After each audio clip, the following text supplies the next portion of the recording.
quoi ce silence? Ça fait peur. Hein. C'est studieux. Ah d'accord, parce que là vous m'avez fait peur. Vous disiez une première mi-temps hors sujet, et puis une deuxième mi-temps, vous êtes remis à jouer, et finalement vous accrochez le match nul. Est-ce que c'est un moindre mal pour toi, pendant cette demi de la rencontre?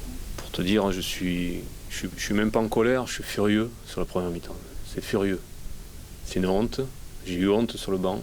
Voilà, au moins sur la première mi-temps, par rapport aux supporters que l'on a, etc. J'ai eu honte. On a une équipe qui peut faire de très belles choses, et puis on a une équipe qui peut la même, quelques jours plus tard, qui ne joue plus, qui a peur, qui tremble, qui fait n'importe quoi. Voilà, c'est ce qu'on a fait sur la première mi-temps, c'est du n'importe quoi. C'est ce que je leur ai dit, pas calmement, mais que je leur ai dit. Et la deuxième mi-temps prouve que bon, on peut faire autre chose, qu'on peut plus jouer au ballon, qu'on peut, avec un peu plus d'intelligence, un peu plus de concentration et un peu plus d'écoute de ce qu'on leur demande. Parce que là, ça commence à bien faire. Maintenant, si on veut exister, nous, il faut qu'on fasse deux mi-temps.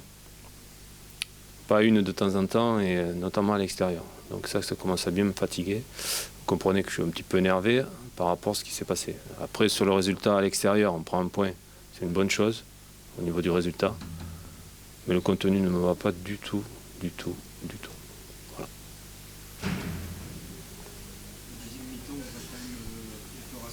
Très peu. Très peu parce que je suis en colère, déjà. Mais après, dans le jeu, voilà, je pense qu'effectivement, quand on garde, dès qu'on a fait 3 passes, on s'est retrouvé dans le but adverse. Mais bon, fallait-il faire encore ces 3 passes? Il y en a eu un peu plus en deuxième mi-temps, effectivement. Donc on s'est retrouvé dans des situations un peu plus favorables. Voilà. C'est vrai. Deuxième mi-temps, bon, malgré ma colère, effectivement, c'était plus intéressant. Après, ils ont joué à 10 aussi. Donc ça nous a quand même aussi facilité la tâche. Voilà. Bon, je suis aussi satisfait du but de Florian Raspentino qui ouvre son compteur, et c'est ce qu'on veut de lui. Donc sur ce comportement-là, c'était intéressant. Tu parles de la première mi-temps qui était hors-jeu complètement. Comment tu l'expliques? Tu es gentil avec hors-jeu. Hein. Ouais. Tu mets catastrophique. Voilà, une purge. Comment tu l'expliques justement après le match de Sochaux qui était très abouti? C'est redondant parce que... Là, tu me demandes un truc vachement difficile. Comment je leur explique? J'en ai mal à la tête. J'en ai vraiment mal à la tête. C'est vraiment très compliqué. Comment je l'explique? Je sais pas. Voilà. On fait une belle semaine, on fait un bon match contre Sochaux. On fait une belle semaine de travail. On arrive ici. J'ai l'impression que quand on rentre sur le terrain, on a tout oublié, même les consignes qu'on venait de donner il y a 15 secondes. Donc à partir de là, c'est difficile, donc il n'y a pas eu de rigueur, il n'y a pas eu de jeu. Donc difficile à expliquer. Donc, dès qu'on nous a mis un peu de pression, on le savait en plus, on a tremblé, on a fait pratiquement n'importe quoi. Donc c'est difficile à expliquer. Sincèrement, j'ai demandé une explication à la mi-temps qui n'est pas venue, bien sûr. Mais je pense qu'elle ne viendra pas dans la semaine. Mais voilà, il va falloir quand même, si on veut vraiment faire quelque chose, et il y a quelque chose à faire en plus cette saison, il faudra qu'on soit différent, vraiment différent. En deuxième période, vous avez une bonne organisation offensive, comme vous souhaitiez. Par contre, il y avait des actions devant lui extraordinaires, à l'échelle monumentale. Le nombre d'occasions que l'on a, pendant d'en mettre un, c'est pas simple, mais encore, j'allais dire, et ça c'est un moindre mal, mais c'est le fait d'amener le ballon, comme sur la première mi-temps, d'amener le ballon dans les derniers 30 mètres, ça a été un calvaire, parce que vraiment on n'a pas fait 3 passes. Après, effectivement, sur la deuxième mi-temps, il y a des actions, on ne sent pas toujours le bon endroit où il faut être. C'est un peu le souci que j'ai sur la finition. On a Julio Tavares qui manque un peu de temps de jeu, et qui a eu une blessure là, à la canne, et bon, je sais qu'il faudra un petit peu de temps. Et puis Florian Raspentino qui découvre un petit peu l'équipe.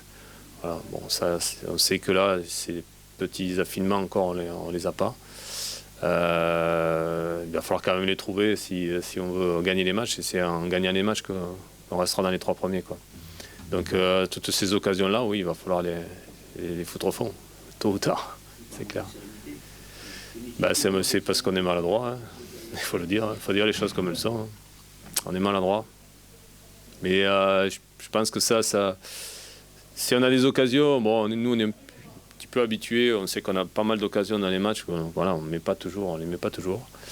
Ou alors à la 92e comme le dernier match. Mais voilà, on a encore du travail. On sait que c'est encore là où on pêche un petit peu sur ces occasions.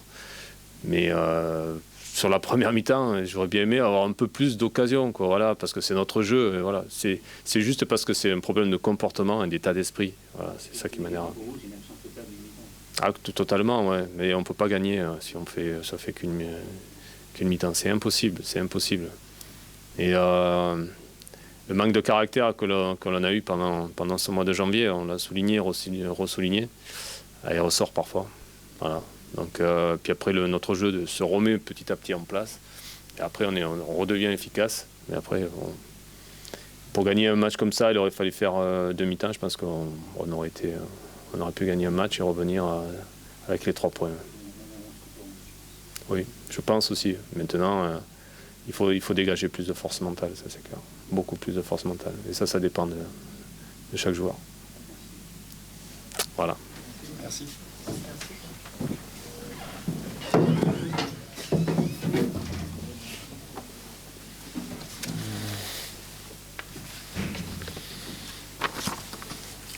Tout le monde est là, là? Il y a un journaliste de Dijon, là? Vous n'êtes pas lui et Keno? Non? Alors il a la chance qu'il ne soit pas venu. Mais vous le ferez bien passer le message de ma part. Parce que de se permettre de me traiter de voyou suite au match aller, à travers ce qui s'est passé dans les incidents, c'est une honte. Et quand je me retrouverai face à lui, je saurai lui dire. Et heureusement qu'il n'est pas venu. Parce que je suis loin d'être un voyou. Et qu'il relise bien son article du match aller et qu'il se renseigne bien de ce qui s'est passé. Et je suis poli avec vous parce que je devrais vous mettre dehors. Ouais, le journal. Le journal. C'est pour ça que je suis correct avec vous, je vais vous laisser. Mais je devrais vous mettre dehors par rapport à ce qu'il s'est permis d'écrire, ce monsieur. Mais je saurais lui dire. On peut y aller. Bon, Régis, est-ce que ce point, c'est un bon point ou un mauvais point?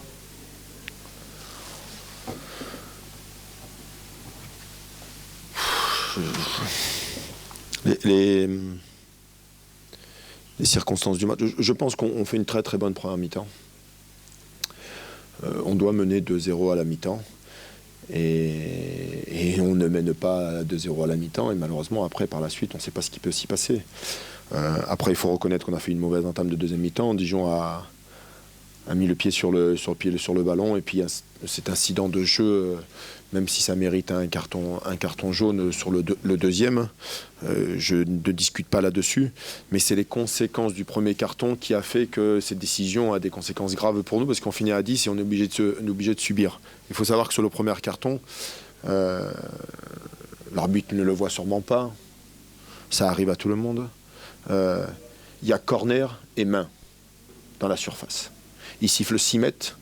Frédéric Bong, qui n'a pas lieu de contester la décision, prend un carton. Et par la suite, même si on leur demande à la mi-temps de leur dire on se calme, on ne fait pas de faute et on ne discute pas, voilà la conséquence du deuxième qui vient du premier sur un fait de jeu, important. Mais bon, je ne vais pas faire la pleureuse. Il y a eu de bonnes choses en première mi-temps. Un peu moins en deuxième aussi, sans doute parce que Dijon s'est mis à jouer à son niveau. Il y a quand même des enseignements positifs de la tirée. Non, mais bien sûr qu'il y a des choses positives. On a quand même mis à mal pendant toute cette première mi-temps Dijon, où ils se sont pratiquement procuré pas grand-chose à part une situation de but. Alors effectivement, en deuxième, ils ont osé le rythme. Nous, on est mal rentrés. Voilà, jouer une demi-heure à 10. Il ne faut pas oublier qu'on jouait le troisième aujourd'hui. Malheureusement, voilà, les petits détails ne veulent pas aussi sourire pour nous. Un petit coup de pouce nous aiderait bien sur les fins de match, sur les situations arrêtées. On les a bien frappés. On n'a pas voulu avoir un contre favorable pour nous. Voilà, c'est le problème des équipes qui sont mal classées. Donc, mais j'ai trouvé les garçons dans leur match. Parce qu'on avait bien préparé le truc. Voilà, il est dommage, mais bon. Est-ce que vous avez le sentiment que cette équipe retrouve un peu de confiance quand Vous savez, la confiance, ça viendra avant tout à travers des résultats. Mais je pense que ça faisait longtemps qu'on n'avait pas vu Niort avec cette image. On s'est quand même encore procuré pas mal de situations intéressantes en première mi-temps. Je vous dis, si on mène 2-0 à la mi-temps, il n'y a rien à redire. Et quand vous menez que 1-0, vous êtes toujours à la merci d'une situation arrêtée. C'est ce qui s'est passé. Et malheureusement, on ne suit pas la frappe sur le coup franc et puis on prend ce but. Alors c'est vrai que Dijon s'est procuré une occasion énorme en tout début de deuxième mi-temps qui aurait pu faire mouche. Je ne discute pas de ça. On est très mal rentré sur la deuxième mi-temps, sur le premier quart d'heure. Ce qui a fait qu'on a pris aussi ce deuxième carton. Voilà. Est-ce que la cohésion affichée, Régis, c'est un peu le fruit de cette mise au vert d'hier? Est-ce que ça peut venir de là? Sincèrement, je crois pas. On a changé d'organisation aujourd'hui pour essayer encore de trouver un équilibre beaucoup plus important. Je pense pas que Dijon nous attendait de cette façon, et c'est la raison pour laquelle on les a emmerdés. On les a surtout emmerdés dans la largeur. Donc on a eu encore un peu de déchets sur les situations de centre parce qu'on a eu les ballons pour mettre le ballon devant le but. Voilà. Mais j'ai envie de retirer que les bonnes choses ce soir, parce qu'il y en a quand même eu. Voilà.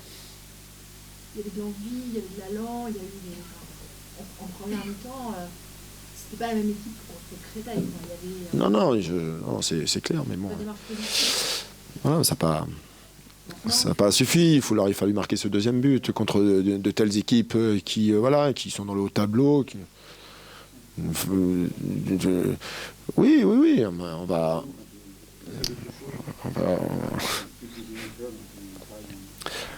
on va continuer, hein, mais voilà, de toute façon, toujours pareil, hein, c'est ce brin de réussite et de chance, parce que la chance fait partie un peu du foot aussi, donc et ça veut pas pour le moment. Voilà, mais bon, faut pas oublier qu'on a joué à 10 pendant une demi-heure, hein, je veux dire, on aurait pu se faire punir aussi, donc tout le monde s'est accroché dans la difficulté. Il y a eu beaucoup d'efforts de fait, donc c'est pour ça qu'il faut prendre les choses du bon côté ce soir. Le milieu de terrain paraissait plus compact que notamment sur le début de saison, 3-4 matchs. On sent qu'il y a moins d'espace au milieu. C'est dû au replacement notamment de Général, le poil très bas. Oui, on a changé un peu on a inversé le triangle ce soir. Donc on avait un petit peu plus de joueurs au milieu. Oui, il y a un petit peu plus de présence. Après, je pense qu'on peut mieux faire dans l'utilisation du ballon dans certaines sorties où on savait que cette équipe d'Angers mettait beaucoup de densité autour du ballon. Donc il y a certaines situations de jeu où on aurait pu sortir le ballon beaucoup mieux, surtout dans la largeur, parce qu'on savait qu'il y avait le moyen de leur faire mal dans ce principe-là. Mais il me semble qu'on est beaucoup mieux équilibré comme ça au milieu. Ça permet à Damaba et à Flo Martin d'avoir un travail défensif un peu moins important, de faire des efforts moins importants sur le remplacement défensif et se libérer un peu plus offensivement. Et c'est des choses qu'on a faites en première mi-temps. En deuxième mi-temps, on est obligé d'équilibrer. Je sors un garçon comme Doudou qui avait fait un bon match, mais voilà, je ne peux pas faire autrement pour rester avoir une forme d'équilibre, sinon c'était pas possible. Et ça m'embêtait avant tout pour lui, parce qu'il avait fait ce qu'il fallait pendant 1 heure de temps. Malheureusement, avec cette impulsion, il a fallu faire des choix. Les efforts en moins de Flo Martin ou Adama, c'est du coup compensé par Jordan et Général qui veut courir partout, soit tout en pressing. C'est ce qu'il faut justement pour. Jimmy ne discutera pas de la qualité du joueur. Il a montré tout simplement l'exemple de ce qu'on attend de lui. Moi, je sais qu'il a un investissement. C'est un vrai professionnel. Et aujourd'hui, dans ses bases de pressing, on avait préparé sur des bases de pressing sur certaines sorties de balles. Le but qu'on marque, c'est sur une base de pressing où on récupère le ballon au milieu, sur une base de pressing de Jimmy. C'est Doudou qui récupère le ballon et ça nous permet de pouvoir terminer. Donc,